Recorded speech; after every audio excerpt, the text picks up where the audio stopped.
All right, let's talk about the Las Vegas Raiders. Of course, this is a team that everyone I'm sure is well aware of right now. They have found their next head coach. They are building this team the right way. I think it's the move of the year. I think they've done a better job through this process than any other team looking for a head coach. We'll dive deep into exactly why Raiders fans should be so excited. But first, I'm Nick, and this is Saturday Morning Inspection.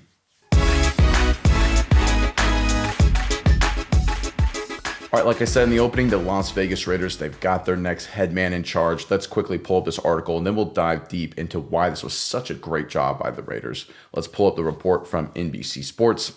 Pete Carroll is going to be the next head coach of the Raiders. Momentum had been building toward that outcome, and Adam Schefter of ESPN reports that the two sides have reached an agreement on a deal. It's a 3-year deal with an option for a 4th season. All right, one of the things that happens every hiring cycle is everyone falls in love with the new name, the shiny new toy. That's, we hear that with Aaron Glenn of the Detroit Lions, Liam Cohen with the Tampa Bay Buccaneers, right? Even Ben Johnson was the shiny toy from last year, who's still kind of shiny, who a lot of people really liked. But if you look at historically, shiny toys don't necessarily work out. Matt Nagy, when he was the offensive coordinator of the Kansas City Chiefs, he was the shiny new toy. He goes to the Bears as the head coach, doesn't work out. Josh McDaniels, Raider Nation, you guys are very well aware of him. He was a shiny toy when he was with the New England Patriots. He did not work out not once but twice as an NFL head coach. The reality is, being the big name, Steve Spagnuolo, great defensive coordinator. He was a shiny toy. He was a disaster as a head coach. The list goes on and on and on. Now, it doesn't mean that great coordinators don't become coaches. It just means the hit rate isn't as high as people would lead you to believe. So if you're going to hire a coordinator first, you better darn well make sure it's the right one. And look, the Raiders were actively interested in Ben Johnson. He's a strong candidate. But after losing him to the Bears, and you look at the situation now with Pete Carroll, I think the Raiders did the best job out of anybody. Let's go down the list here for a second. You got the Jacksonville Jaguars. They hired Liam Cohen, a young offensive coordinator. Liam Cohen was so upset with the Jaguars organization that Jacksonville ownership literally fired the general manager and rolled out the red carpet, gave this guy tens of millions of dollars, who has no head coaching experience whatsoever, completely threw his entire leadership under the bus. Liam Cohen looks like an idiot with the way he treated the Buccaneers coaching staff. That'll hurt them, the hiring coaches. Bad process, bad decision. The Bears, even though they got their favorite guy, what happened? They had to give up. They interviewed like 500 people. Ryan Poles is essentially their general manager, essentially a lame duck. He didn't get extended on his deal. There's no confidence in the Bears. Even Ben Johnson in the early going, he's a very smart offensive mind, comes across a little bit of a goofball. He's antagonizing opponents in a way that's generally not smart. I think that's a solid hire, but some red flags early on. If you look at the New York Jets, they hired, again, first-time head coach with a defensive background who they're hoping can bring some good culture. They already tried this with Robert Saleh. It didn't work. They say, hey, let's try it again with Aaron Glenn. Bad process. You look at the Raiders. What have the Raiders needed so long? They needed stability. They needed something to pull this team up. They tried that with Gruden, and I think in a lot of ways it was trending the right direction the second time around.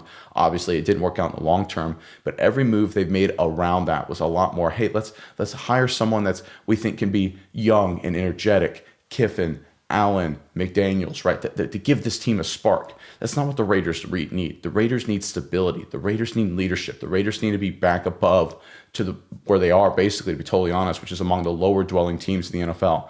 Pete Carroll does that. Pete Carroll has rebuilt teams, USC, Seattle. He knows how to do it in an energetic way. He's a phenomenal drafter. He does a great job hiring staff. This was the move of the year. This may be the move of the offseason. Last year, the Los Angeles Chargers, the best move they made the entire year was hire Harbaugh. They went to the playoffs. I think the Raiders are heading down a similar trajectory here. All right, Mize, that's my rant on it. I'm curious what your thoughts are. But first, Raider Nation, in the comment section below, how are you feeling? Do you love this hire? Do you hate this hire? Give us your overall thoughts on the hiring of Pete Carroll to be your next head coach in the comment section below. But Mize, what are your thoughts on this hire and just everything with the Raiders? Yeah, Nick, I think what you alluded to here is the key. This is the stability the Raiders have needed. And I think if we really go back to the beginning of this coaching hire search, we key in on it from day one. The first rumors to come out of the Raiders camp, what do? There's rumors Tom Brady goes to ask Bill Belichick, what would it take for you to come coach this Raiders team? They wanted an older coach, a more experienced coach, a veteran guy who knew what he was doing, could bring stability to the locker room. That's what you get here in a guy like Pete Carroll. And I think without a lot of the baggage that's come with Bill Belichick in the last couple of years as well, Pete Carroll, there's a departure from Seattle. I don't necessarily think it was like 100% amicable at the time, but it didn't seem to be too bad blood in the long run. Comes back now as a head coach of the Raiders. I think this is a really strong hire, specifically for the reasons that you brought up. That this is someone who comes in. He's not a young, flashy, first time, head coach, up and coming coordinator coming to be a head coach. He's not out there trying to, prove himself like Ben Johnson coming into these meetings and saying, talking trash about Matt LaFleur. That's not who Pete Carroll is. Pete Carroll's a strong defensive back coach who's got some great drafting ability. He's done things that the Raiders need done in the past. He's gotten a young quarterback in the building and developed him and brought him all the way up to go to 2 Super Bowls, win 1 Super Bowl, and Russell Wilson. He's done everything the Raiders need him to do. He's a great fit for this team. I think that this is going to be a really solid move for the Raiders, and I'm excited to see how this team grows and develops as things goes along, because I think Pete Carroll is a guy who knows exactly what the Raiders need and can get them to where they want to be.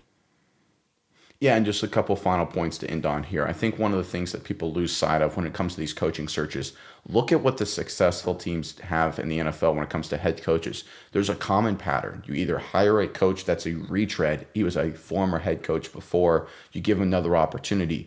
Belichick, Andy Reid is a great example of these guys, right? Or you hire kind of a boring guy, right? A guy that, wasn't a real sexy name, but, thought he was a good fit for your culture. Sirianni in Philly, Campbell with the Detroit Lions, McDermott with the Buffalo Bills. Those are the two strategies that lead to success, right? If you look at the flashy hire, how often does that really work? Name one flashy hire that's doing amazing things, right? Dan Quinn, the head coach of the Washington Commanders, retread. They're back in the NFC Championship game, right? You look at some other teams with some flashy hires, they ain't doing any better. The Jacksonville Jaguars have tried flashy hires before. We saw that with Urban Meyer. We'll see how it works out for him this time. I love the fact that Raiders followed the strategy. Hey, let's find a former coach that's successful, right? They didn't go the flashy route after losing Ben Johnson, how that whole situation ended up. They said, look, like you brought up, Mize, we want Belichick, we want Pete Carroll, we want a guy who can bring us stability. Great job by the Raiders front office. Great job by Mark Davis. I think the future is really bright, the brightest it's been in a long time